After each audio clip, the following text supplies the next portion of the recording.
សូមស្វាគមន៍មកកាន់ផ្ទះគំរូ Alvilla ទី 2 នៅក្នុងគម្រោង ML Greenland ដែលមានរចនាបថបែបស្ថាបត្យកម្មដ៏ទំនើបលេចធ្លោដាច់គេចាប់ពីចុងឆ្នាំ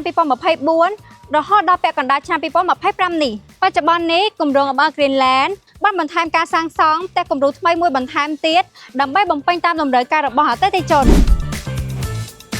ផ្ទះគំរូ Alvilla នេះមានទំហំផ្ទះ 13.35 x 21.73 ម៉ែត្រទំហំដី 22.5 x 30 ម៉ែត្រ 4 បន្ទប់គេង 5 បន្ទប់ទឹក និងចំណតរថយន្ត 3 គ្រឿងដីចំហៀងផ្ទះមានសួនបៃតង អាងហែលទឹក និងបន្ទប់ពហុបំណងឥឡូវនេះផ្ទះគំរូ Alvilla ស្ថិតក្នុងដំណាក់កាលរៀបចំបញ្ចូលគ្រឿងសង្ហារឹមនិងគ្រឿងតុបតែងលម្អ